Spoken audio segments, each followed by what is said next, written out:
Chapter 3, Karma Yoga. Text 1.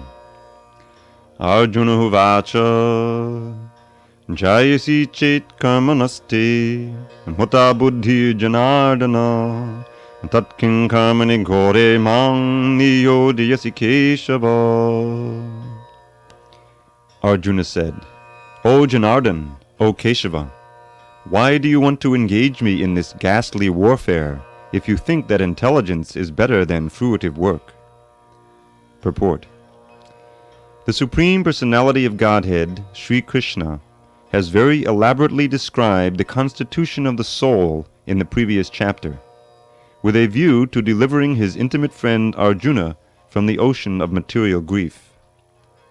And the path of realization has been recommended, Buddhi Yoga or Krishna consciousness. Sometimes Krishna consciousness is misunderstood to be inertia, and one with such a misunderstanding often withdraws to a secluded place to become fully Krishna conscious by chanting the holy name of Lord Krishna. But without being trained in the philosophy of Krishna consciousness, it is not advisable to chant the holy name of Krishna in a secluded place, where one may acquire only cheap adoration from the innocent public.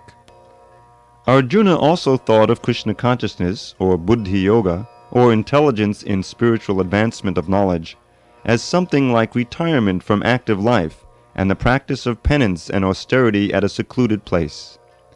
In other words, he wanted to skillfully avoid the fighting by using Krishna consciousness as an excuse. But as a sincere student, he placed the matter before his master and questioned Krishna as to his best course of action. In answer, Lord Krishna elaborately explained Karma Yoga, or work in Krishna consciousness, in this third chapter. Text 2. Vyamashreneva vakyenaha buddhim mohyasiva me tadekam vada nishchitya yena shreyohamapnuyam.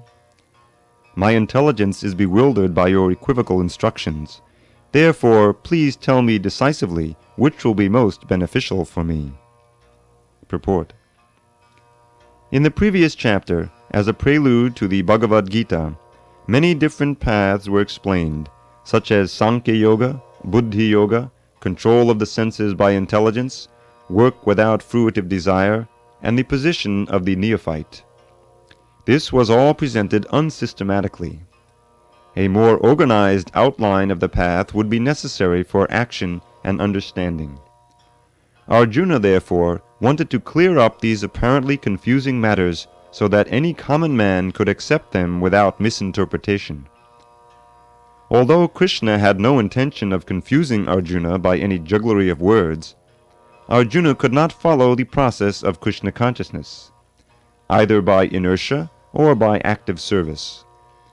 In other words, by his questions, he is clearing the path of Krishna consciousness for all students who seriously want to understand the mystery of the Bhagavad Gita. Text 3. Shri Bhagavanu Vacha Lokesmin Vividha Nishta Pura Prokta Mayanagha Jnana Yogena Sankhyanam Karma Yogena Yoginam. The Supreme Personality of Godhead said, O sinless Arjuna, I have already explained that there are two classes of men who try to realize the self. Some are inclined to understand it by empirical, philosophical speculation, and others by devotional service. Purport. In the second chapter, verse 39, the Lord explained two kinds of procedures, namely Sankhya Yoga and Karma Yoga, or Buddhi Yoga. In this verse, the Lord explains the same more clearly. Sankhya Yoga, or the analytical study of the nature of spirit and matter, is the subject matter for persons who are inclined to speculate and understand things by experimental knowledge and philosophy. The other class of men work in Krishna consciousness, as it is explained in the 61st verse of the second chapter.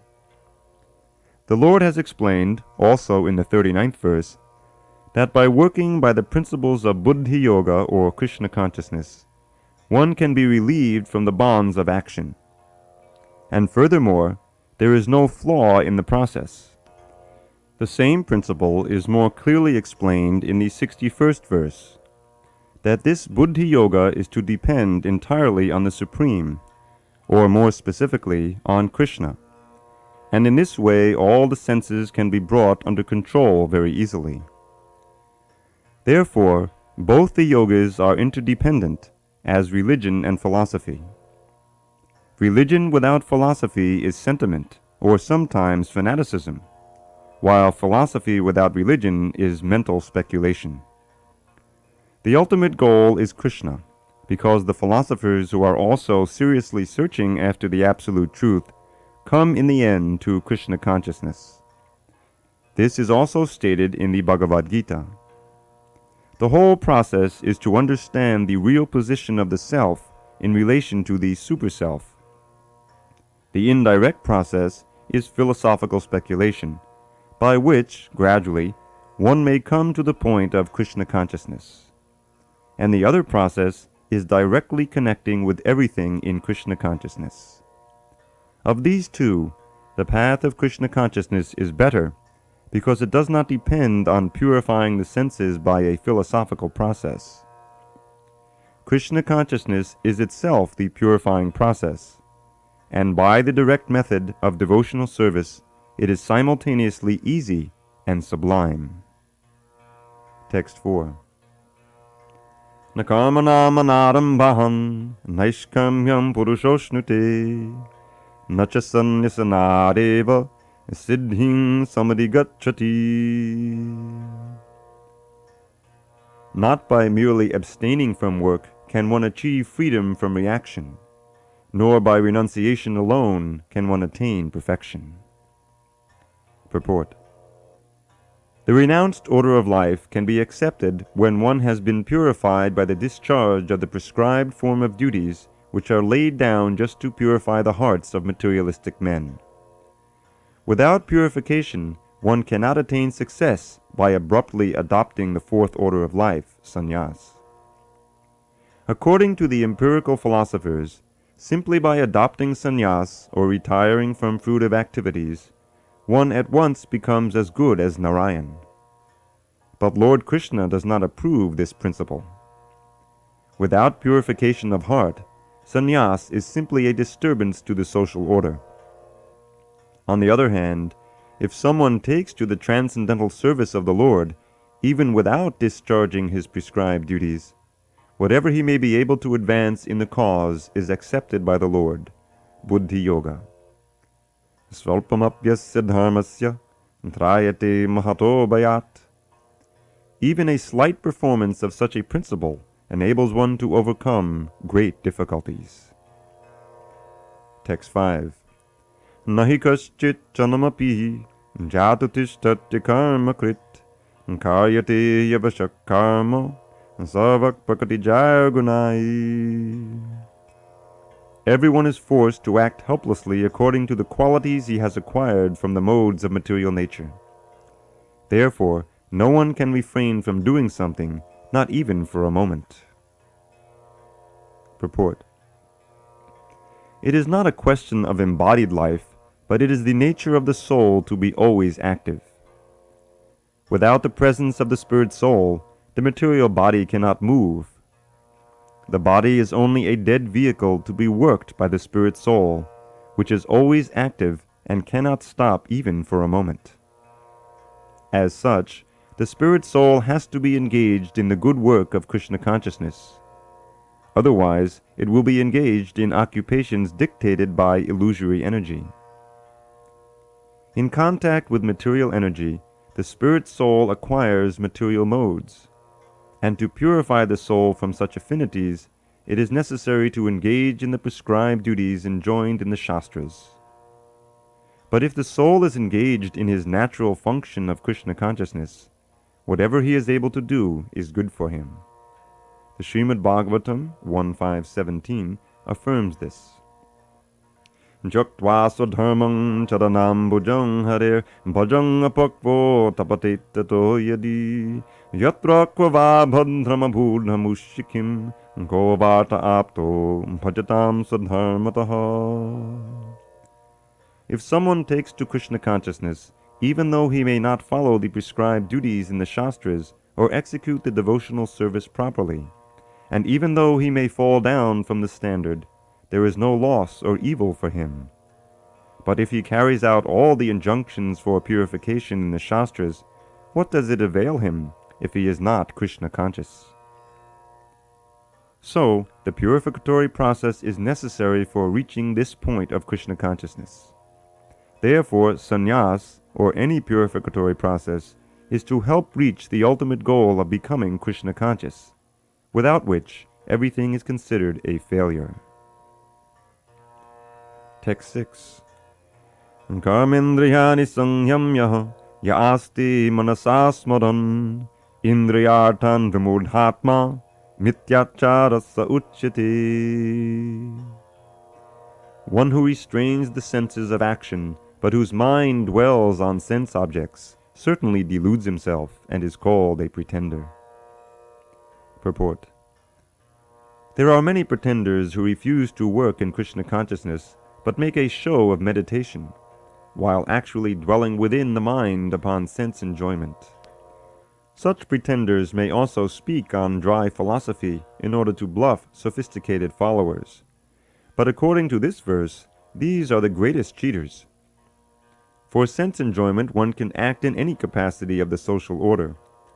But if one follows the rules and regulations of his particular status, he can make gradual progress in purifying his existence. But he who makes a show of being a yogi while actually searching for the objects of sense gratification must be called the greatest cheater, even though he sometimes speaks of philosophy. His knowledge has no value, because the effects of such a sinful man's knowledge are taken away by the illusory energy of the Lord. Such a pretender's mind is always impure, and therefore his show of yogic meditation has no value whatsoever. Text 7. Yastvindriyani manasaha niyamyadabhate jana karmendriyai karma yogam asakta savishishyate. On the other hand, if a sincere person tries to control the active senses by the mind and begins karma yoga in Krishna consciousness without attachment, he is by far superior. Purport. Instead of becoming a pseudo-transcendentalist for the sake of wanton living and sense enjoyment, it is far better to remain in one's own business and execute the purpose of life, which is to get free from material bondage and enter into the kingdom of God. The prime svartakati, or goal of self-interest, is to reach Vishnu. The whole institution of Varna and Ashram is designed to help us reach this goal of life. A householder can also reach this destination by regulated service in Krishna consciousness. For self-realization, one can live a controlled life as prescribed in the Shastras, and continue carrying out his business without attachment, and in that way make progress. A sincere person who follows this method is far better situated than the false pretender who adopts show-bottle spiritualism to cheat the innocent public. A sincere sweeper in the street is far better than the charlatan meditator who meditates only for the sake of making a living. Text 8. Niyatam kuda karmatvam karmanjayo yakarmanaha sharira yatra pichati na prasidhye karmanaha. Perform your prescribed duty, for doing so is better than not working. One cannot even maintain one's physical body without work. Purport. There are many pseudo-meditators who misrepresent themselves as belonging to high parentage, and great professional men who falsely pose that they have sacrificed everything for the sake of advancement in spiritual life. Lord Krishna did not want Arjuna to become a pretender. Rather, the Lord desired that Arjuna perform his prescribed duties as set forth for Kshatriyas. Arjuna was a householder and a military general, and therefore it was better for him to remain as such and perform his religious duties as prescribed for the householder Kshatriya. Such activities gradually cleanse the heart of a mundane man and free him from material contamination. So-called renunciation for the purpose of maintenance is never approved by the Lord, nor by any religious scripture. After all, one has to maintain one's body and soul together by some work. Work should not be given up capriciously, without purification of materialistic propensities. Anyone who is in the material world is certainly possessed of the impure propensity for lording it over material nature, or, in other words, for sense gratification. Such polluted propensities have to be cleared. Without doing so, through prescribed duties, one should never attempt to become a so-called transcendentalist, renouncing work and living at the cost of others. Text 9. Yagyartat karmano nyatra loko yang karma bandhanaha tadartam karma konteya mukta sangha samachara. Work done as a sacrifice for Vishnu has to be performed. Otherwise, work causes bondage in this material world. Therefore, O son of Kunti, perform your prescribed duties for his satisfaction, and in that way you will always remain free from bondage. Purport. Since one has to work even for the simple maintenance of the body, the prescribed duties for a particular social position and quality are so made that that purpose can be fulfilled. Yajna means Lord Vishnu, or sacrificial performances. All sacrificial performances also are meant for the satisfaction of Lord Vishnu.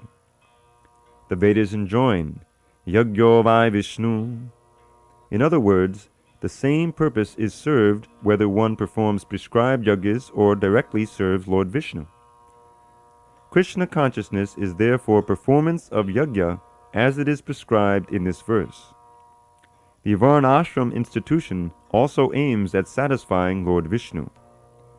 Varnashrama charavata purushena parakpuman Vishnu aradyati. Vishnu Purana 388. Therefore, one has to work for the satisfaction of Vishnu. Any other work done in this material world will be a cause of bondage, for both good and evil work have their reactions, and any reaction binds the performer. Therefore, one has to work in Krishna consciousness to satisfy Krishna or Vishnu. And while performing such activities, one is in a liberated stage. This is the great art of doing work, and in the beginning this process requires very expert guidance. One should therefore act very diligently under the expert guidance of a devotee of Lord Krishna, or under the direct instruction of Lord Krishna himself, under whom Arjuna had the opportunity to work. Nothing should be performed for sense gratification, but everything should be done for the satisfaction of Krishna. This practice will not only save one from the reaction of work, but also gradually elevate one to transcendental loving service of the Lord, which alone can raise one to the kingdom of God. Text 10. Sahayagya prajasrishtva Purovacha Prajapati Anena Pasavishyadhvam Eshavo Svishtakamaduk. In the beginning of creation, the Lord of all creatures sent forth generations of men and demigods, along with sacrifices for Vishnu, and blessed them by saying, Be thou happy by this yajna, sacrifice, because its performance will bestow upon you everything desirable for living happily and achieving liberation. Purport. The material creation by the Lord of creatures, Vishnu, is a chance offered to the conditioned souls to come back home, back to Godhead. All living entities within the material creation are conditioned by material nature, because of their forgetfulness of their relationship to Vishnu or Krishna, the Supreme Personality of Godhead. The Vedic principles are to help us understand this eternal relation, as it is stated in the Bhagavad Gita, Vedaischa sarvar ahameva vedya. The Lord says that the purpose of the Vedas is to understand Him. In the Vedic hymns it is said, Patim Vishwasyatmeshwaram. Therefore, the Lord of the living entities is the Supreme Personality of Godhead, Vishnu. In the Srimad Bhagavatam also, 2.4.20, Srila Shukadev Goswami describes the Lord as Pati in so many ways. Shriyakpati, Yagyapati, Prajapati, Dhyambati, Lokapati, Dharapati, Patir Gatishchandaka Vrishni Satvatam, Prasidatam me Bhagavan Satam Pati. The Prajapati is Lord Vishnu, and he is the Lord of all living creatures, all worlds, and all beauties, and the protector of everyone. The Lord created this material world to enable the conditioned souls to learn how to perform yajnas or sacrifices for the satisfaction of Vishnu, so that while in the material world they can live very comfortably without anxiety, and after finishing the present material body they can enter into the kingdom of God. That is the whole program for the conditioned soul. By performance of yajna, the conditioned souls gradually become Krishna conscious and become godly in all respects. In the age of Kali, the Sankirtan Yajna, the chanting of the names of God, is recommended by the Vedic scriptures, and this transcendental system was introduced by Lord Chaitanya for the deliverance of all men in this age. Sankirtan Yajna and Krishna consciousness go well together. Lord Krishna in his devotional form as Lord Chaitanya is mentioned in the Srimad Bhagavatam 11.5.32 as follows, with special reference to the Sankirtan Yajna. Krishna Varnam Tvisha Krishnam Sangopangastra Parshadam Yagyai Sankirtana Praya Yajanti Hisumerasaha. In this age of Kali, people who are endowed with sufficient intelligence will worship the Lord, who is accompanied by his associates, by performance of Sankirtan Yajna. Other yajnas prescribed in the Vedic literatures are not easy to perform in this age of Kali, but the Sankirtan Yajna is easy and sublime for all purposes, as recommended in Bhagavad Gita also, 9.14. Text 11. Devan bhavayatanena te deva bhavayantu va parasparam bhavayanta shreyak paramavapsyata. The demigods, being pleased by sacrifices, will also please you, and thus by cooperation between men and demigods, prosperity will reign for all. Purport. The demigods are empowered administrators of material affairs. The supply of air, light, water, and all other benedictions for maintaining the body and soul of every living entity is entrusted to the demigods, who are innumerable assistants in different parts of the body of the Supreme Personality of Godhead. Their pleasures and displeasures are dependent on the performance of yajnas by the human being. Some of the yajnas are meant to satisfy particular demigods, but even in so doing, Lord Vishnu is worshipped in all yajnas as the chief beneficiary. It is stated also in the Bhagavad Gita that Krishna himself is the beneficiary of all kinds of yajnas. Bhoktarang yajnatapasam. Therefore, ultimate satisfaction of the Yajnapati is the chief purpose of all yajnas. When these yajnas are perfectly performed, naturally the demigods in charge of the different departments of supply are pleased, and there is no scarcity in the supply of natural products. Performance of yajnas has many side benefits, ultimately leading to liberation from material bondage. By performance of yajnas, all activities become purified, as it is stated in the Vedas. Ahara shuddhau, sattva shuddhau, dhruva smriti, smriti lambhe, sarva grantinam vipramoksha. By performance of yajna, one's eatables become sanctified, and by eating sanctified foodstuffs, one's very existence becomes purified. By the purification of existence, finer tissues in the memory become sanctified, and when memory is sanctified, one can think of the path of liberation. And all these combined together lead to Krishna consciousness, the great necessity of present-day society. Text 12. Ishtan bhogan hivo deva dasyante yagna bhavita dhayadattana pradayabhyo yo bhunkte stena eva sa. In charge of the various necessities of life, the demigods, being satisfied by the performance of yajna or sacrifice, will supply all necessities to you.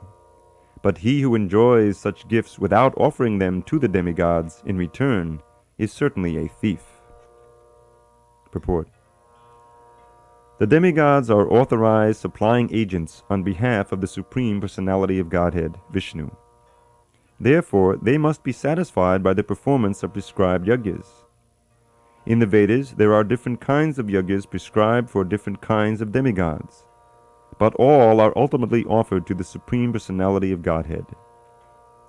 For one who cannot understand what the Personality of Godhead is, sacrifice to the demigods is recommended. According to the different material qualities of the persons concerned, different types of yajnas are recommended in the Vedas.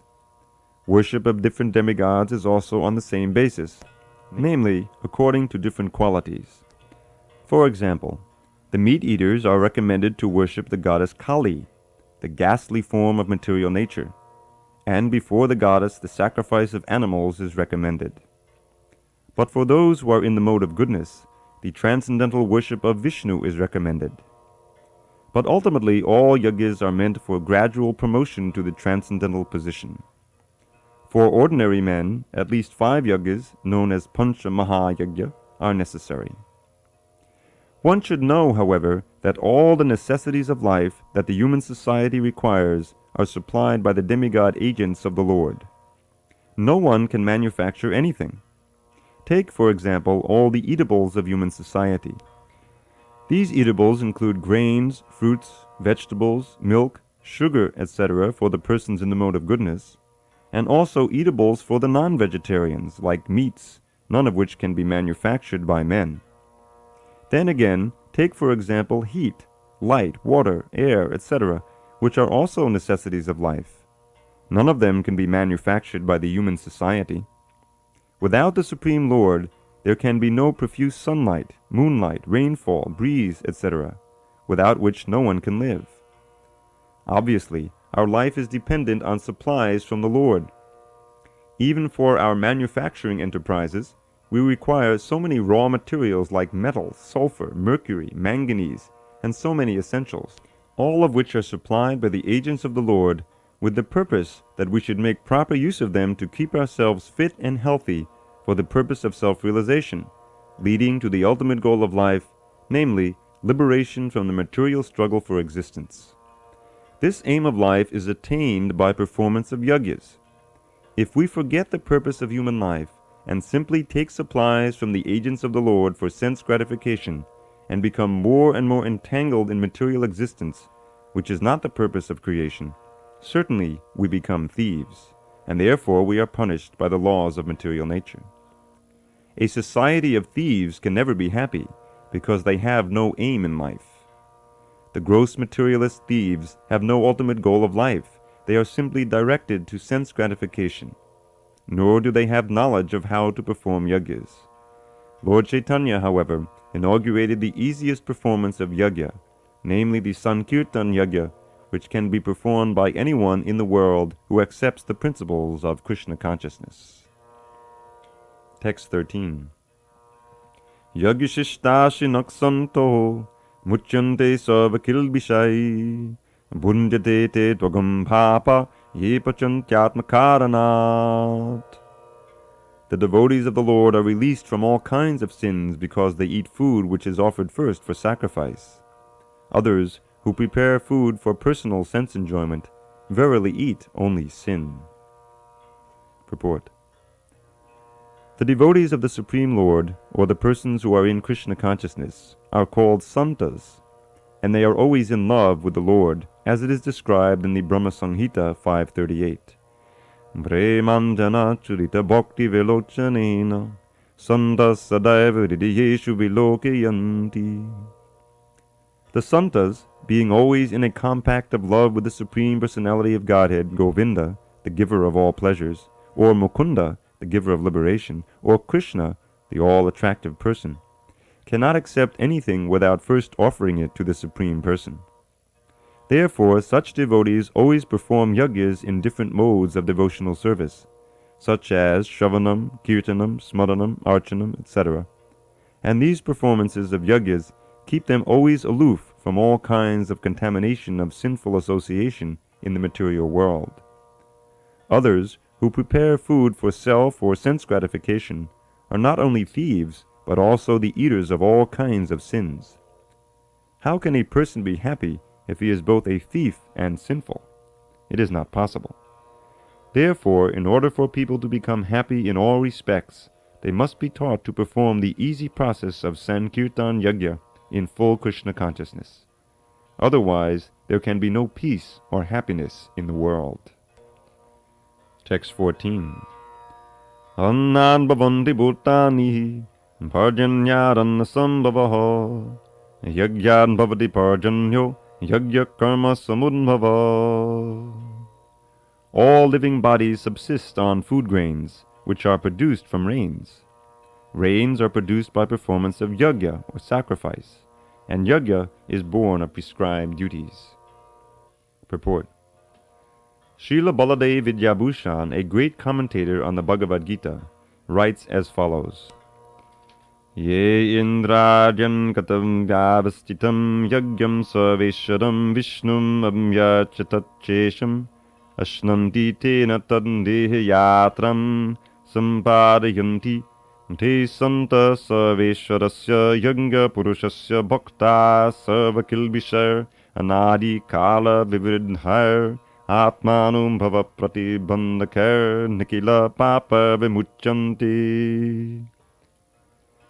The Supreme Lord, who is known as the Yajna Purush, or the personal beneficiary of all sacrifices, is the master of all the demigods, who serve him as the different limbs of the body serve the whole. Demigods like Indra, Chandra, and Varuna are appointed officers who manage material affairs, and the Vedas are direct sacrifices to satisfy these demigods so that they may be pleased to supply air, light, and water sufficiently to produce food grains. When Lord Krishna is worshipped, the demigods, who are different limbs of the Lord, are also automatically worshipped. Therefore, there is no separate need to worship the demigods. For this reason, the devotees of the Lord, who are in Krishna consciousness, offer food to Krishna and then eat, a process which nourishes the body spiritually. By such action, not only are past sinful reactions in the body vanquished, but the body becomes immunized to all contamination of material nature. When there is an epidemic disease, an antiseptic vaccine protects a person from the attack of such an epidemic. Similarly, food offered to Lord Vishnu and then taken by us makes us sufficiently resistant to material affection, and one who is accustomed to this practice is called a devotee of the Lord. Therefore, a person in Krishna consciousness who eats only food offered to Krishna can counteract all reactions of past material infections which are impediments to the progress of self-realization. On the other hand, one who does not do so continues to increase the volume of sinful action, and this prepares the next body to resemble hogs and dogs, to suffer the resultant reactions of all sins. The material world is full of contaminations, and one who is immunized by accepting prasadam of the Lord, food offered to Vishnu, is saved from the attack, whereas one who does not do so becomes subjected to contamination. Food grains or vegetables are factually eatables.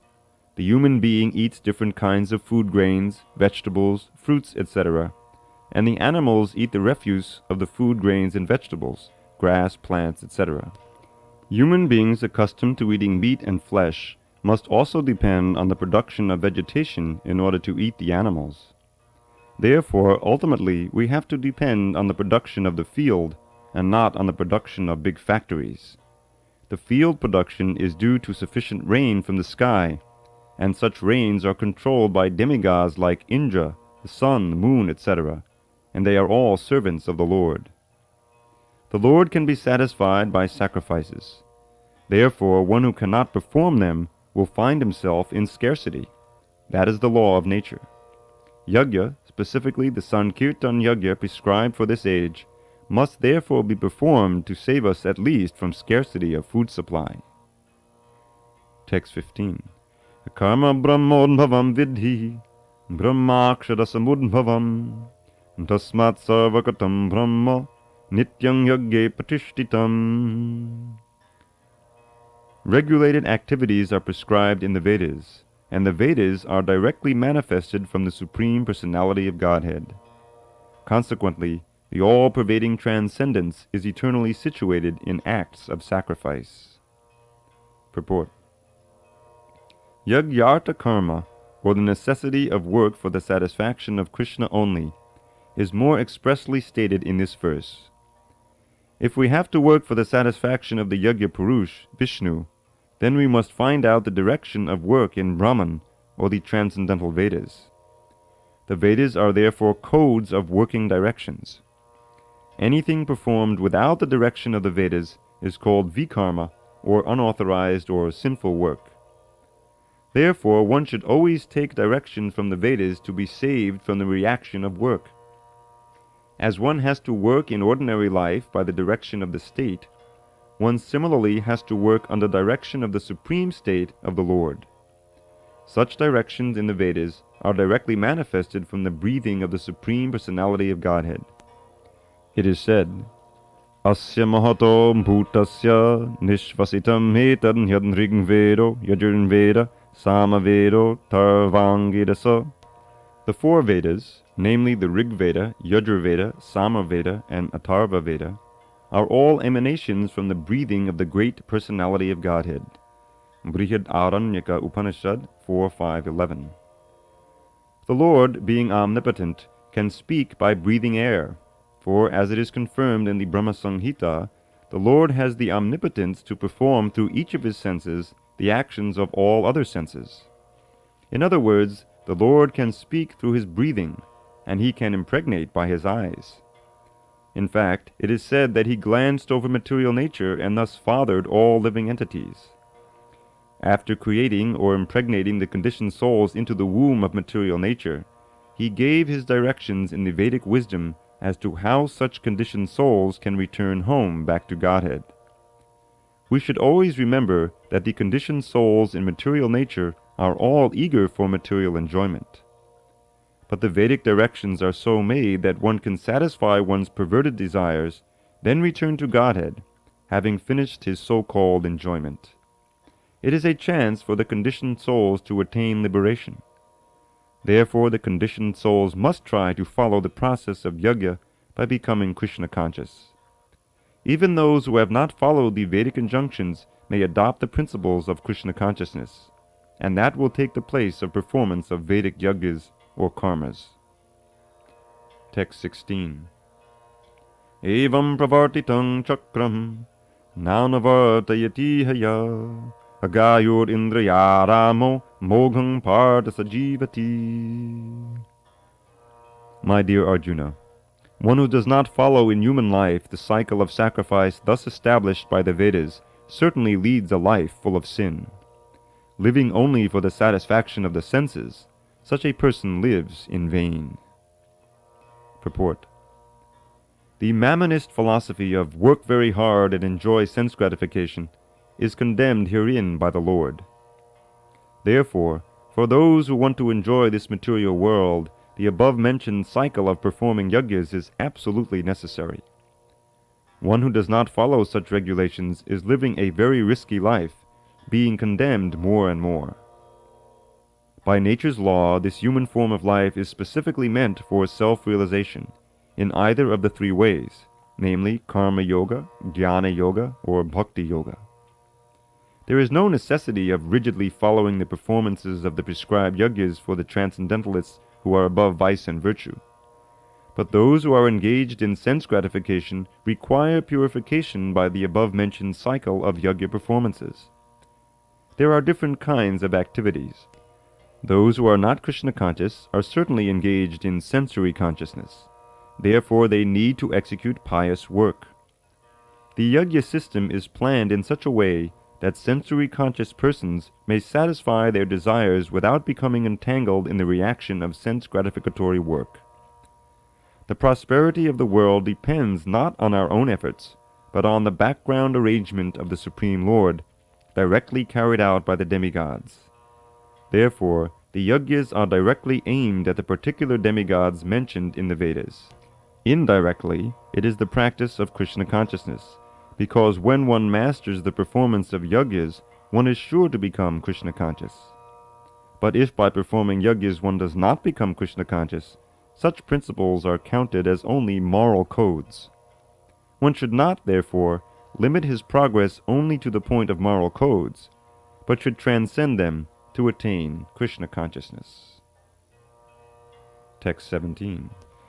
Yastvatmaratadeva syad atmatriptascha manavaha atmanyeva cha santushtas tasya karyam na vidyate. But for one who takes pleasure in the self, whose human life is one of self-realization, and who is satisfied in the self only, fully satiated, for him there is no duty. Purport. A person who is fully Krishna conscious and is fully satisfied by his acts in Krishna consciousness no longer has any duty to perform. Due to his being Krishna conscious, all impiety within is instantly cleansed, an effect of many, many thousands of yajna performances. By such clearing of consciousness, one becomes fully confident of his eternal position in relationship with the Supreme. His duty thus becomes self-illuminated by the grace of the Lord, and therefore he no longer has any obligations to the Vedic injunctions. Such a Krishna-conscious person is no longer interested in material activities, and no longer takes pleasure in material arrangements like wine, women, and similar infatuations. Text 18. Naiva tasya krite narto na krite neha kaschana nachasya sarva bhuteshu kaschid artha vipashayaha. A self-realized man has no purpose to fulfill in the discharge of his prescribed duties, nor has he any reason not to perform such work, nor has he any need to depend on any other living being. Purport. A self-realized man is no longer obliged to perform any prescribed duty, save and except activities in Krishna consciousness. Krishna consciousness is not inactivity either, as will be explained in the following verses. A Krishna conscious man does not take shelter of any person, man or demigod. Whatever he does in Krishna consciousness is sufficient in the discharge of his obligation. Text 19. Tasmadasakta satatam karyam karma samachara asakto yacharan karma paramapnoti purushaha. Therefore, without being attached to the fruits of activities, one should act as a matter of duty, for by working without attachment, one attains the Supreme. Purport. The Supreme is the personality of Godhead for the devotees and liberation for the impersonalist. A person, therefore, acting for Krishna or in Krishna consciousness, under proper guidance and without attachment to the result of the work, is certainly making progress toward the supreme goal of life. Arjuna is told that he should fight in the battle of Kurukshetra for the interest of Krishna, because Krishna wanted him to fight. To be a good man or a non-violent man is a personal attachment, but to act on behalf of the Supreme is to act without attachment for the result. That is perfect action of the highest degree, recommended by the Supreme Personality of Godhead, Sri Krishna. Vedic rituals, like prescribed sacrifices, are performed for a purification of impious activities that were performed in the field of sense gratification. But action in Krishna consciousness is transcendental to the reactions of good or evil work. A Krishna conscious person has no attachment for the result, but acts on behalf of Krishna alone. He engages in all kinds of activities, but is completely non-attached. Text 20. Karmanaiva hi samsiddhim asita janakadayaho lokasangraham evapi sampashyan kartamarhasi. Kings such as Janaka attained perfection solely by performance of prescribed duties. Therefore, just for the sake of educating the people in general, you should perform your work. Purport. Kings like Janaka were all self-realized souls. Consequently, they had no obligation to perform the prescribed duties in the Vedas. Nonetheless, they performed all prescribed activities just to set examples for the people in general. Janaka was the father of Sita and father-in-law of Lord Sri Ram.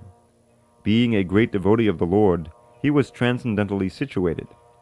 But because he was the king of Mithila, a subdivision of Bihar province in India, he had to teach his subjects how to perform prescribed duties.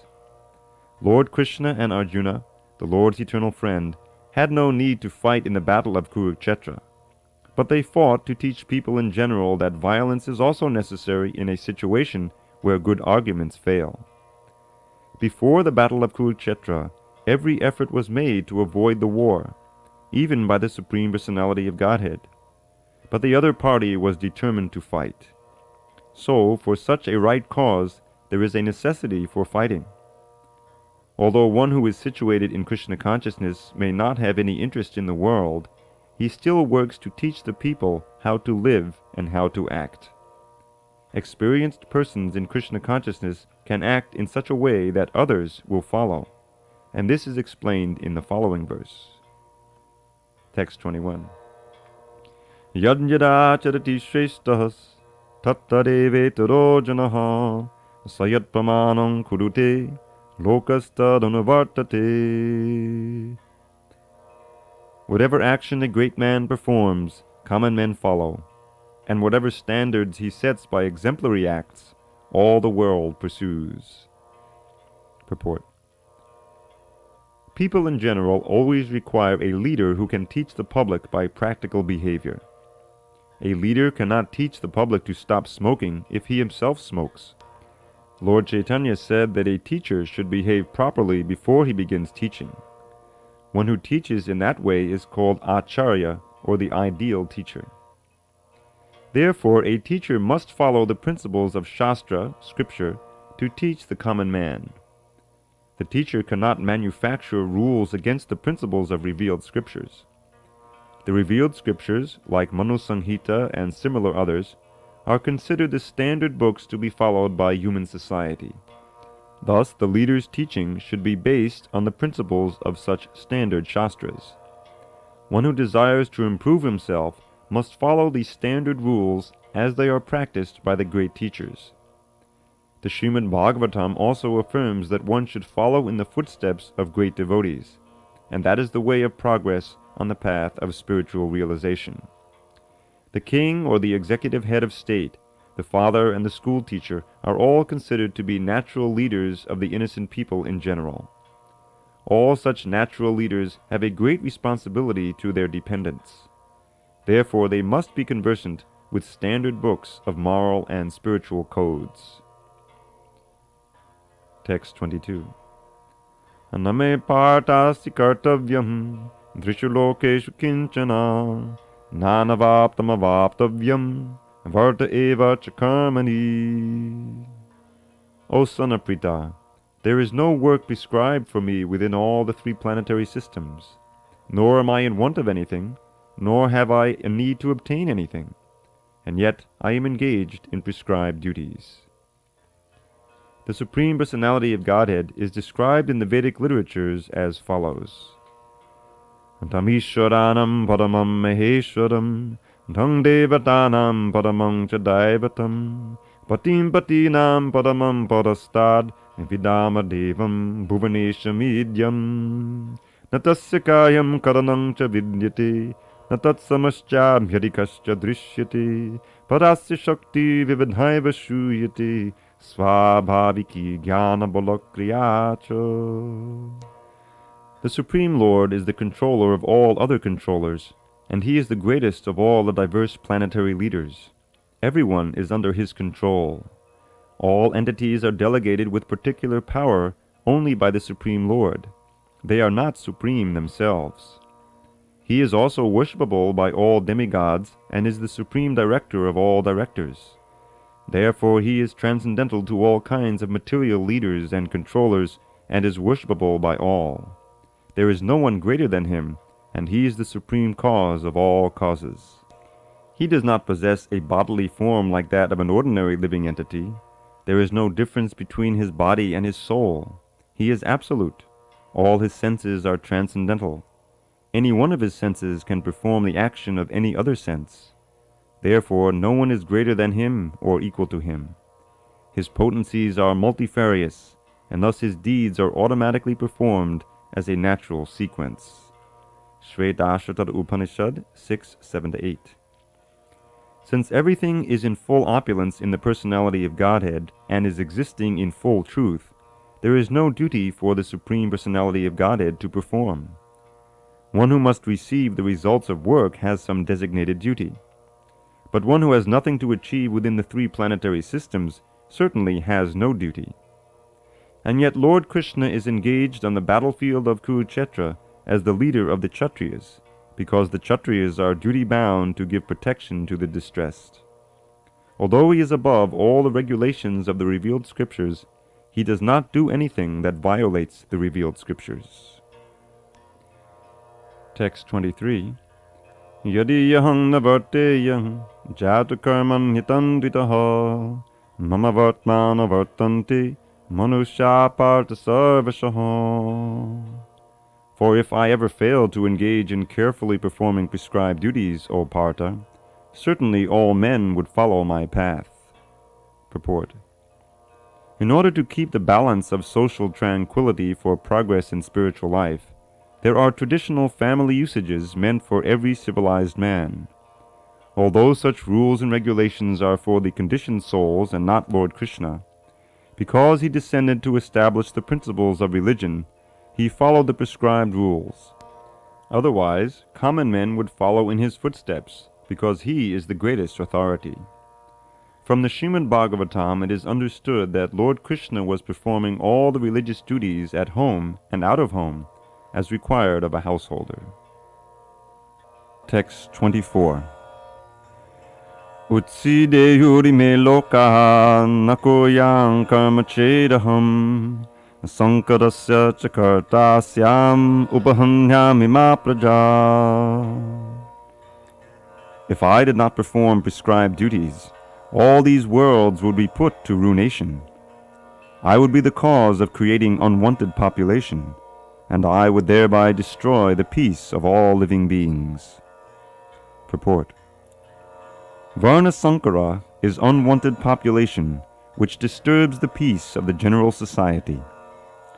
In order to check this social disturbance, there are prescribed rules and regulations by which the population can automatically become peaceful and organized for spiritual progress in life. When Lord Krishna descends, naturally he deals with such rules and regulations in order to maintain the prestige and necessity of such important performances. The Lord is the father of all living entities, and if the living entities are misguided, indirectly the responsibility goes to the Lord. Therefore, whenever there is general disregard of regulative principles, the Lord himself descends and corrects the society. We should, however, note carefully that although we have to follow in the footsteps of the Lord, we still have to remember that we cannot imitate him. Following and imitating are not on the same level. We cannot imitate the Lord by lifting Govardhan Hill, as the Lord did in his childhood. It is impossible for any human being. We have to follow his instructions, but we may not imitate him at any time. The Srimad Bhagavatam 10:33, 30-31 affirms, Naitat samachayet jatu manasapi yanishvaraha vinasyat yacharan maudhyad yatarudhrobdijam visham ishwaranang vachak satyam tataiva charitam kuchit tesham yat savacho yuktam buddhimang tatsamacharet. One should simply follow the instructions of the Lord and his empowered servants. Their instructions are all good for us, and any intelligent person will perform them as instructed. However, one should guard against trying to imitate their actions. One should not try to drink the ocean of poison in imitation of Lord Shiva. We should always consider the position of the Ishwaras, or those who can actually control the movements of the sun and moon, as superior. Without such power, one cannot imitate the Ishwaras, who are super powerful. Lord Shiva drank poison to the extent of swallowing an ocean. But if any common man tries to drink even a fragment of such poison, he will be killed. There are many pseudo-devotees of Lord Shiva who want to indulge in smoking ganja, marijuana, and similar intoxicating drugs, forgetting that by so imitating the acts of Lord Shiva, they are calling death very near. Similarly, there are some pseudo-devotees of Lord Krishna who prefer to imitate the Lord in his Rasa Lila, or dance of love, forgetting their inability to lift Govardhan Hill. It is best, therefore, that one should not try to imitate the powerful, but simply follow their instructions. Nor should one try to occupy their posts without qualification.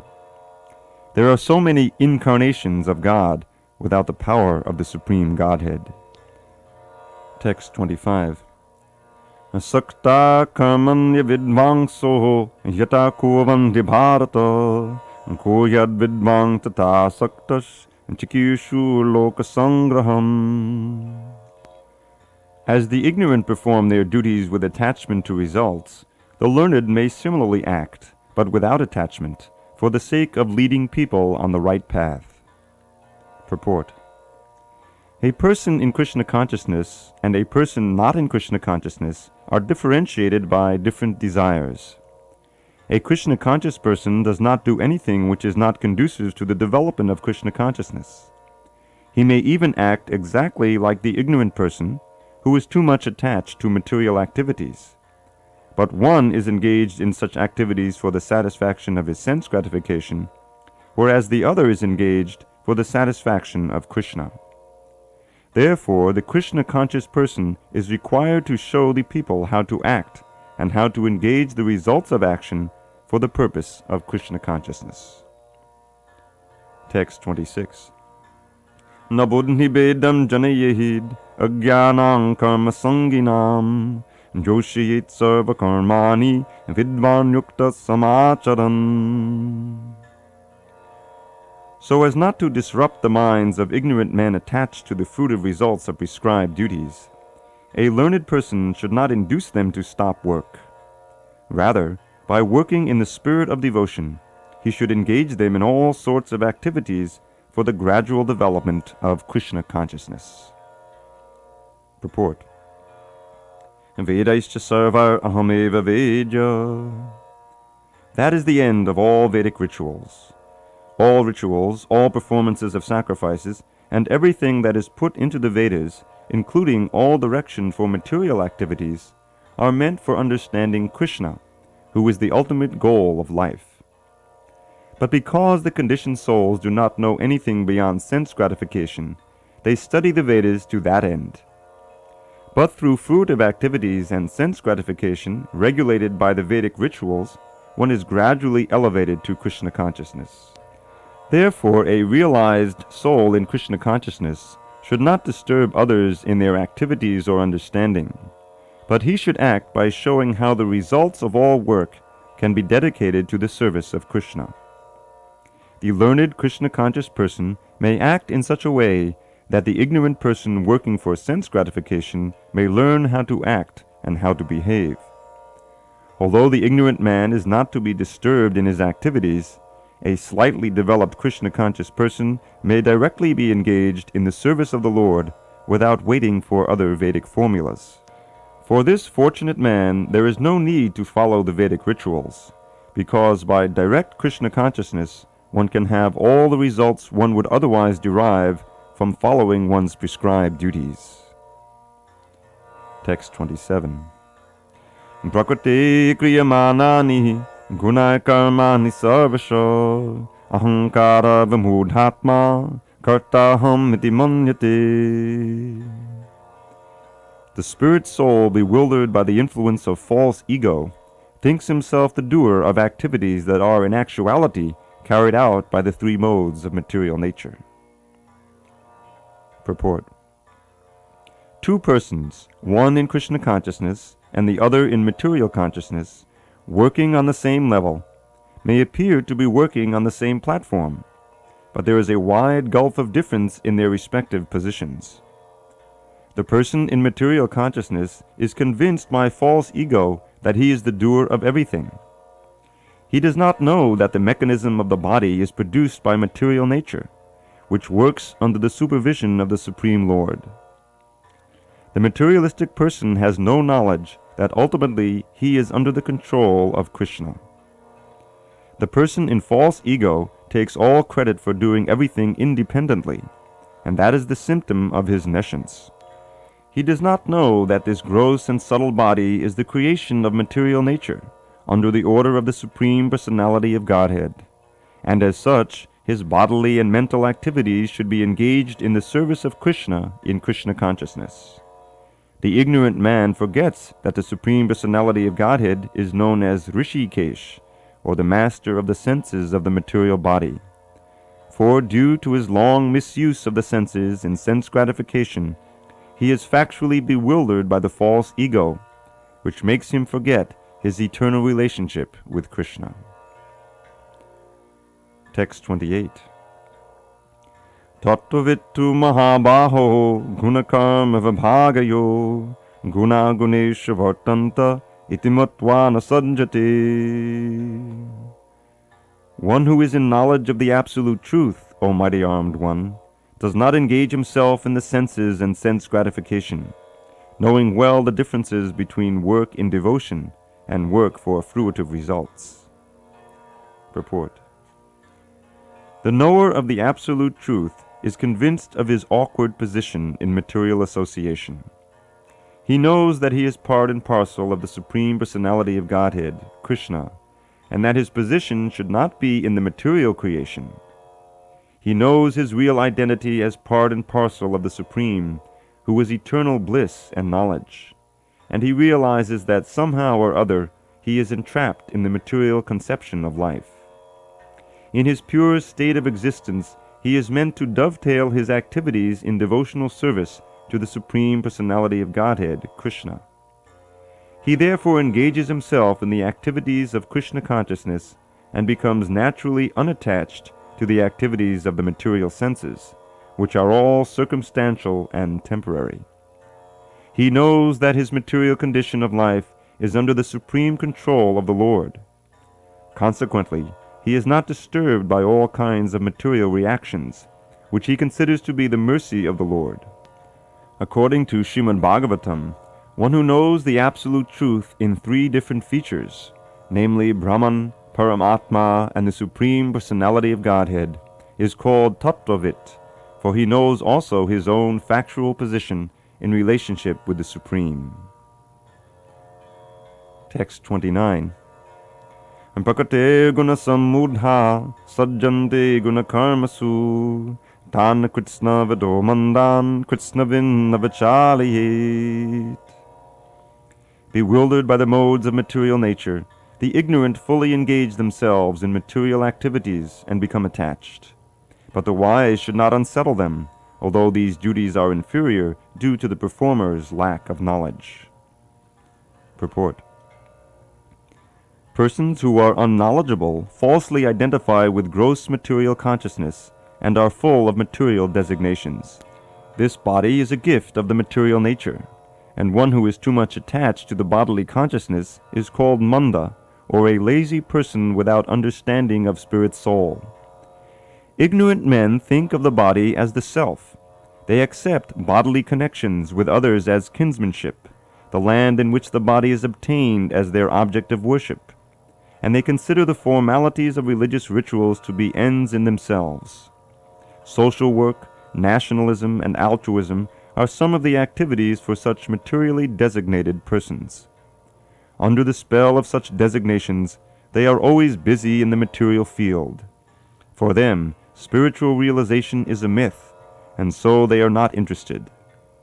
Those who are enlightened in spiritual life, however, should not try to agitate such materially engrossed persons. Better to prosecute one's own spiritual activities silently. Such bewildered persons may be engaged in such primary moral principles of life as nonviolence and similar materially benevolent work. Men who are ignorant cannot appreciate activities in Krishna consciousness, and therefore Lord Krishna advises us not to disturb them and simply waste valuable time. But the devotees of the Lord are more kind than the Lord, because they understand the purpose of the Lord. Consequently, they undertake all kinds of risks, even to the point of approaching ignorant men to try to engage them in the acts of Krishna consciousness, which are absolutely necessary for the human being. Text 30. Mahi sarvani karmani sannyasyadyatma chetasa nirashir nirmamo bhutva yudhyasva vigatandrara. Therefore, O Arjun, surrendering all your works unto me, with full knowledge of me, without desires for profit, with no claims to proprietorship, and free from lethargy, fight. Purport. This verse clearly indicates the purpose of the Bhagavad Gita. The Lord instructs that one has to become fully Krishna conscious to discharge duties, as if in military discipline. Such an injunction may make things a little difficult. Nevertheless, duties must be carried out with dependence on Krishna, because that is the constitutional position of the living entity. The living entity cannot be happy independent of the cooperation of the Supreme Lord, because the eternal constitutional position of the living entity is to become subordinate to the desires of the Lord. Arjuna was therefore ordered by Sri Krishna to fight as if the Lord were his military commander. One has to sacrifice everything for the good will of the Supreme Lord, and at the same time discharge prescribed duties without claiming proprietorship. Arjuna did not have to consider the order of the Lord. He had only to execute his order. The Supreme Lord is the soul of all souls. Therefore, one who depends solely and wholly on the Supreme Soul without personal consideration, or in other words, one who is fully Krishna conscious, is called Adhyatma Cheta. Nirashi means that one has to act on the order of the master, but should not expect fruitive results. The cashier may count millions of dollars for his employer, but he does not claim a cent for himself. Similarly, one has to realize that nothing in the world belongs to any individual person, but that everything belongs to the Supreme Lord. That is the real purport of Mayi, or unto me. And when one acts in such Krishna consciousness, certainly he does not claim proprietorship over anything. This consciousness is called nirmama, or nothing is mine. And if there is any reluctance to execute such a stern order, which is without consideration of so-called kinsmen in the bodily relationship, that reluctance should be thrown off. In this way one may become vigatadvara, or without feverish mentality or lethargy. Everyone, according to his quality and position, has a particular type of work to discharge, and all such duties may be discharged in Krishna consciousness as described above. That will lead one to the path of liberation. Text 31. Ye me matamidam nityam anutishtanti manava shraddhavanto nasuyanto muchyante tepi karmabhi. Those persons who execute their duties according to my injunctions, and who follow this teaching faithfully, without envy, become free from the bondage of fruitive actions. Purport. The injunction of the Supreme Personality of Godhead, Krishna, is the essence of all Vedic wisdom, and therefore is eternally true without exception. As the Vedas are eternal, so this truth of Krishna consciousness is also eternal. One should have firm faith in this injunction without envying the Lord. There are many philosophers who write comments on the Bhagavad Gita but have no faith in Krishna. They will never be liberated from the bondage of fruitive action. But an ordinary man with firm faith in the eternal injunctions of the Lord, even though unable to execute such orders, becomes liberated from the bondage of the law of karma. In the beginning of Krishna consciousness, one may not fully discharge the injunctions of the Lord, But because one is not resentful of this principle and works sincerely without consideration of defeat and hopelessness, he will surely be promoted to the stage of pure Krishna consciousness. Text 32. Ye tretarabhyasuyanto nanutishtanti me matam sarvajnana vimudangsthan viddinashtan nachetasaha. But those who, out of envy, disregard these teachings and do not follow them are to be considered bereft of all knowledge, befooled, and ruined in their endeavors for perfection. Purport. The flaw of not being Krishna conscious is clearly stated herein. As there is punishment for disobedience to the order of the Supreme Executive Head, so there is certainly punishment for disobedience to the order of the Supreme Personality of Godhead.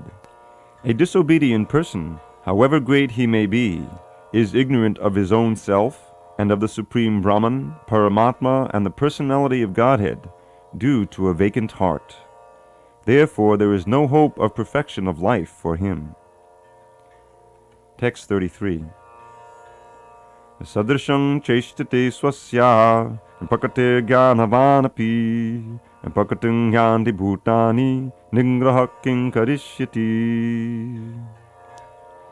Even a man of knowledge acts according to his own nature, for everyone follows the nature he has acquired from the three modes. What can repression accomplish? Purport. Unless one is situated on the transcendental platform of Krishna consciousness, he cannot get free from the influence of the modes of material nature, as it is confirmed by the Lord in the 7th chapter, 7:14. Therefore, even for the most highly educated person on the mundane plane, it is impossible to get out of the entanglement of Maya simply by theoretical knowledge, or by separating the soul from the body. There are many so-called spiritualists who outwardly pose as advanced in the science, but inwardly or privately are completely under particular modes of nature which they are unable to surpass. Academically, one may be very learned, but because of his long association with material nature, he is in bondage. Krishna consciousness helps one to get out of the material entanglement, even though one may be engaged in his prescribed duties in terms of material existence. Therefore, without being fully in Krishna consciousness, one should not give up his occupational duties. No one should suddenly give up his prescribed duties and become a so-called yogi or transcendentalist artificially. It is better to be situated in one's position and to try to attain Krishna consciousness under superior training. Thus one may be freed from the clutches of Krishna's Maya. Text 34. Indriyasyendriyasyartehi ragadvesho vyavastito dhayo na vashamagachit dhaoyasya padipantino. There are principles to regulate attachment and aversion pertaining to the senses and their objects. One should not come under the control of such attachment and aversion, because they are stumbling blocks on the path of self-realization. Purport. Those who are in Krishna consciousness are naturally reluctant to engage in material sense gratification.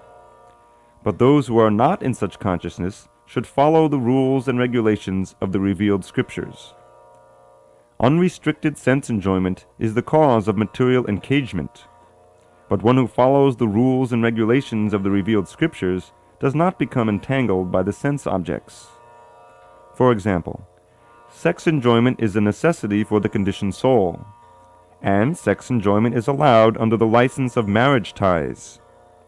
According to scriptural injunctions, one is forbidden to engage in sex relationships with any women other than one's wife. All other women are to be considered as one's mother. But in spite of such injunctions, a man is still inclined to have sex relationships with other women. These propensities are to be curbed. Otherwise, they will be stumbling blocks on the path of self-realization. As long as the material body is there, the necessities of the material body are allowed, but under rules and regulations. And yet, we should not rely upon the control of such allowances. One has to follow those rules and regulations, unattached to them, because practice of sense gratification under regulations may also lead one to go astray, as much as there is always the chance of an accident even on the royal roads. Although they may be very carefully maintained, no one can guarantee that there will be no danger even on the safest road. The sense enjoyment spirit has been current a very long time, owing to material association. Therefore, in spite of regulated sense enjoyment, there is every chance of falling down. Therefore, any attachment for regulated sense enjoyment must also be avoided by all means. But attachment to Krishna consciousness, or acting always in the loving service of Krishna, detaches one from all kinds of sensory activities. Therefore, no one should try to be detached from Krishna consciousness at any stage of life. The whole purpose of detachment from all kinds of sense attachment is ultimately to become situated on the platform of Krishna consciousness. Text 35. Shreyan swadharmo vigunaha padadharmat swanushtitad swadharme nidanang shreya padadharmo bhayabaho. It is far better to discharge one's prescribed duties, even though faultily, than another's duties perfectly. Destruction in the course of performing one's own duty is better than engaging in another's duties, for to follow another's path is dangerous. Purport. One should therefore discharge his prescribed duties in full Krishna consciousness, rather than those prescribed for others. Materially, prescribed duties are duties enjoined according to one's psycho-physical condition, under the spell of the modes of material nature. Spiritual duties are as ordered by the spiritual master for the transcendental service of Krishna. But whether material or spiritual, one should stick to his prescribed duties even up to death, rather than imitate another's prescribed duties.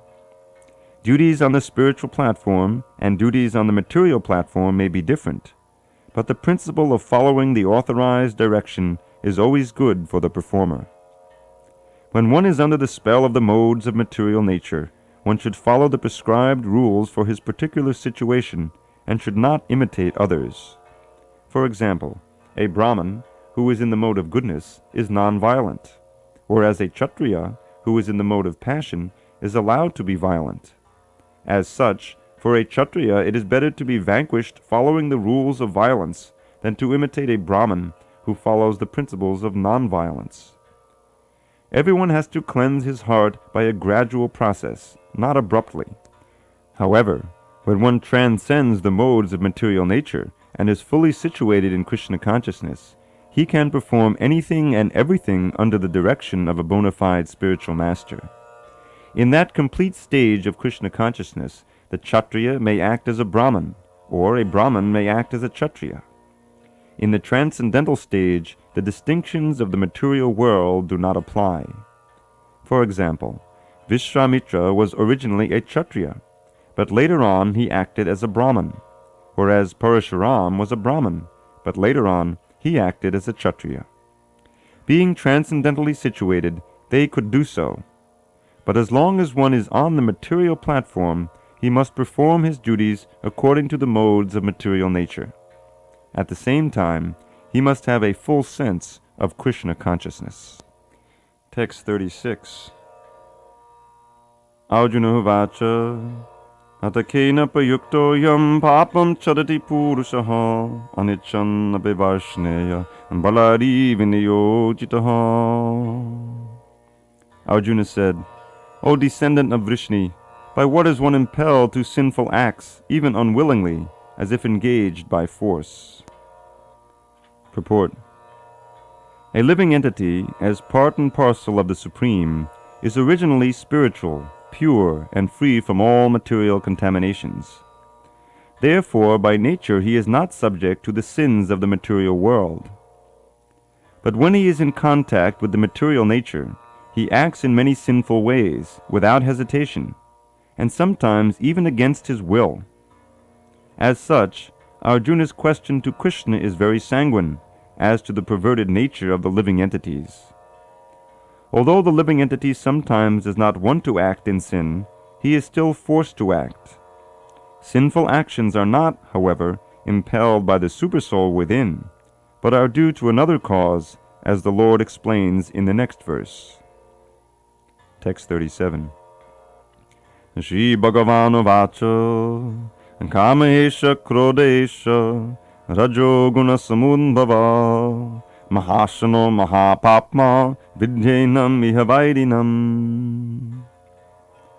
The Supreme Personality of Godhead said, "It is lust only, Arjuna, which is born of contact with the material mode of passion and later transformed into wrath, and which is the all-devouring sinful enemy of this world."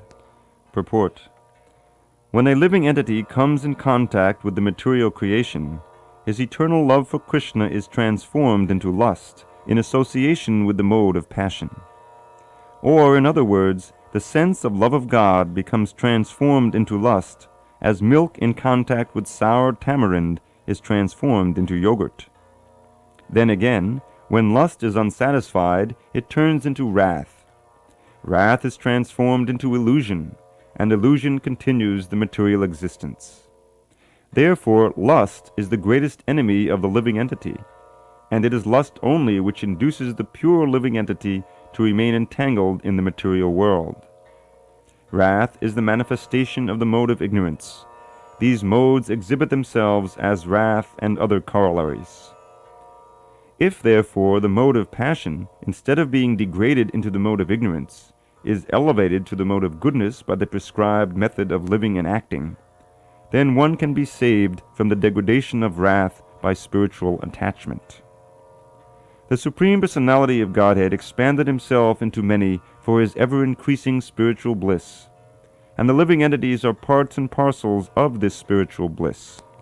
They also have partial independence, but by misuse of their independence, when the service attitude is transformed into the propensity for sense enjoyment, they come under the sway of lust. This material creation is created by the Lord to give facility to the conditioned souls to fulfill these lustful propensities. And when completely baffled by prolonged lustful activities, the living entities begin to inquire about their real position. This inquiry is the beginning of the Vedanta Sutras, wherein it is said, Atato Brahma Jignasa. One should inquire into the Supreme, and the Supreme is defined in Srimad Bhagavatam as Janma Jasyaton Vayaditadatascha, or the origin of everything is the Supreme Brahman. Therefore, the origin of lust is also in the Supreme. If, therefore, lust is transformed into love for the Supreme, or transformed into Krishna consciousness, or, in other words, desiring everything for Krishna, then both lust and wrath can be spiritualized. Hanuman, the great servitor of Lord Ram, exhibited his wrath by burning the golden city of Ravana, but by doing so he became the greatest devotee of the Lord. Here also, in Bhagavad Gita, the Lord induces Arjuna to engage his wrath upon his enemies for the satisfaction of the Lord. Therefore, lust and wrath, when they are employed in Krishna consciousness, become our friends instead of our enemies. Text 38. Dhume navriyate vannihir yatadarsho malena cha yatolbe navrito garbhas tatate nedamavritam.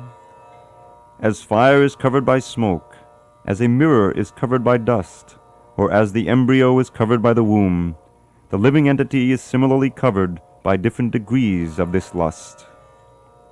Purport: there are 3 degrees of covering of the living entity by which his pure consciousness is obscured. This covering is but lust under different manifestations, like smoke in the fire, dust on the mirror, and the womb about the embryo. When lust is compared to smoke, it is understood that the fire of the living spark can be a little perceived. In other words, when the living entity exhibits his Krishna consciousness slightly, he may be likened to the fire covered by smoke. Although the fire is necessary when there is smoke, there is no overt manifestation of fire in the early stage. This stage is like the beginning of Krishna consciousness. The dust on the mirror refers to a cleansing process of the mirror of the mind by so many spiritual methods. The best process is to chant the holy names of the Lord. The embryo covered by the womb is an analogy illustrating a helpless position, for the child in the womb is so helpless that he cannot even move. This stage of living condition can be compared to that of the trees. The trees are also living entities, but they have been put into such a condition of life by such a great exhibition of lust that they are almost void of all consciousness. The covered mirror is compared to the birds and beasts, and the smoke-covered fire is compared to the human being. In the form of a human being, the living entity may revive a little Krishna consciousness, and if he makes further development, the fire of spiritual life can be kindled in the human form of life. By careful handling of the smoke in the fire can be made to blaze. Therefore, the human form of life is a chance for the living entity to escape the entanglement of material existence. In the human form of life, one can conquer the enemy, lust, by cultivation of Krishna consciousness under able guidance. Text 39.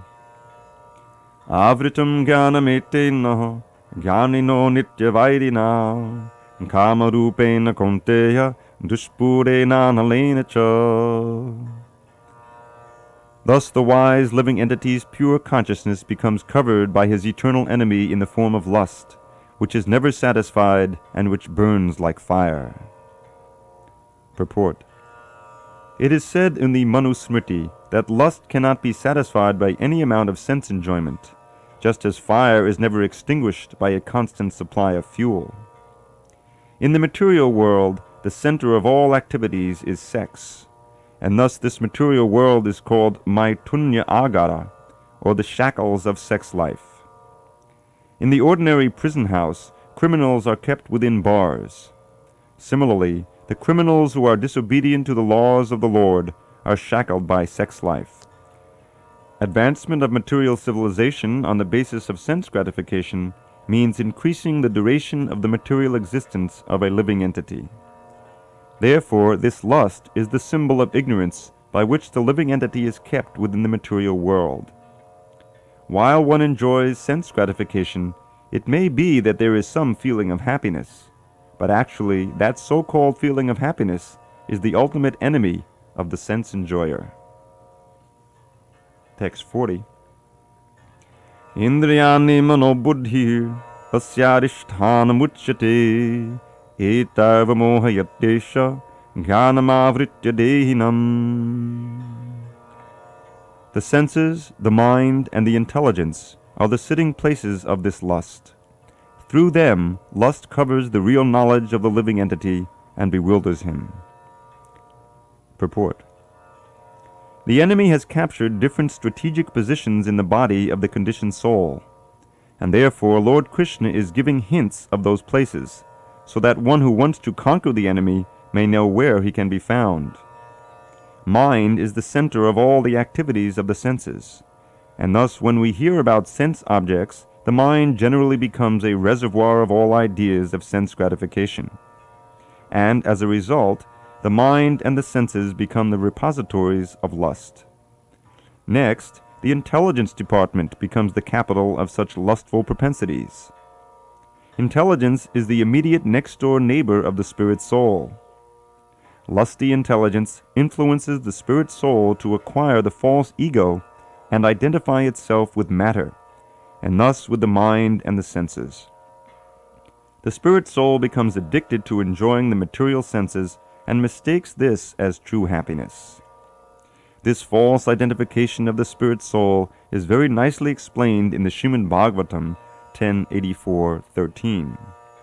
Yasyatma buddhi kunapetri dhatuki swadikalatradishabhom ijyadi yatirta buddhi salile nakahechid janesha bignesha saeva gokaraha. A human being who identifies this body made of three elements with his self, who considers the byproducts of the body to be his kinsmen, who considers the land of birth worshipable, and who goes to the place of pilgrimage simply to take a bath rather than to meet men of transcendental knowledge there, is to be considered like an ass or a cow. Text 41. Tasmat tvam indriyanyado niyamya bharatashabha papmanam prajahiyenam jnana vijnananasanam. Therefore, O Arjun, best of the Bharats, in the very beginning curb this great symbol of sin, lust, by regulating the senses, and slay this destroyer of knowledge and self-realization. Purport. The Lord advised Arjuna to regulate the senses from the very beginning so that he could curb the greatest sinful enemy, lust, which destroys the urge for self-realization and specific knowledge of the self. Jnana refers to knowledge of self as distinguished from non-self, or in other words, knowledge that the spirit soul is not the body. Vijnana refers to specific knowledge of the spirit soul's constitutional position and his relationship to the Supreme Soul. It is explained thus in the Srimad Bhagavatam 2.9.31. Jnanam padamaguyam me yad vijnana samanvitam sarahasyam tarangam cha gahana gaditam maya. The knowledge of the self and Supreme Self is very confidential and mysterious, but such knowledge and specific realization can be understood if explained with their various aspects by the Lord Himself. Bhagavad Gita gives us that general and specific knowledge of the self. The living entities are parts and parcels of the Lord, and therefore they are simply meant to serve the Lord. This consciousness is called Krishna consciousness. So, from the very beginning of life, one has to learn this Krishna consciousness, and thereby one may become fully Krishna conscious and act accordingly. Lust is only the perverted reflection of the love of God which is natural for every living entity. But if one is educated in Krishna consciousness from the very beginning, that natural love of God cannot deteriorate into lust. When love of God deteriorates into lust, it is very difficult to return to the normal condition. Nonetheless, Krishna consciousness is so powerful that even a late beginner can become a lover of God by following the regulative principles of devotional service. So, from any stage of life, or from the time of understanding its urgency, one can begin regulating the senses in Krishna consciousness, devotional service of the Lord, and turn the lust into love of Godhead, the highest perfectional stage of human life. Text 42. Indriyani paranyahu indriyebhyak parang manaha manasastu parabuddhi yo buddhe paratastu sa. The working senses are superior to dull matter. Mind is higher than the senses. Intelligence is still higher than the mind, and he, the soul, is even higher than the intelligence. Purport. The senses are different outlets for the activities of lust. Lust is reserved within the body, but it is given vent through the senses. Therefore, the senses are superior to the body as a whole. These outlets are not in use when there is superior consciousness or Krishna consciousness. In Krishna consciousness, the soul makes direct connection with the Supreme Personality of Godhead. Therefore, the hierarchy of bodily functions, as described here, ultimately ends in the Supreme Soul. Bodily action means the functions of the senses, and stopping the senses means stopping all bodily actions. But since the mind is active, then even though the body may be silent and at rest, the mind will act, as it does during dreaming. But above the mind is the determination of the intelligence, and above the intelligence is the soul proper. If, therefore, the soul is directly engaged with the Supreme, naturally all other subordinates, namely the intelligence, mind, and senses, will be automatically engaged. In the Katha Upanishad, there is a similar passage, in which it is said that the objects of sense gratification are superior to the senses, and mind is superior to the sense objects. If, therefore, the mind is directly engaged in the service of the Lord constantly, then there is no chance that the senses will become engaged in other ways. This mental attitude has already been explained. Param drishtra nivartate. If the mind is engaged in the transcendental service of the Lord, there is no chance of its being engaged in the lower propensities. In the Katha Upanishad, the soul has been described as Mahan, the Great. Therefore, the soul is above all, namely the sense objects, the senses, the mind, and the intelligence. Therefore, directly understanding the constitutional position of the soul is the solution of the whole problem. With intelligence, one has to seek out the constitutional position of the soul and then engage the mind always in Krishna consciousness. That solves the whole problem. A neophyte spiritualist is generally advised to keep aloof from the objects of the senses. But aside from that, one has to strengthen the mind by use of intelligence.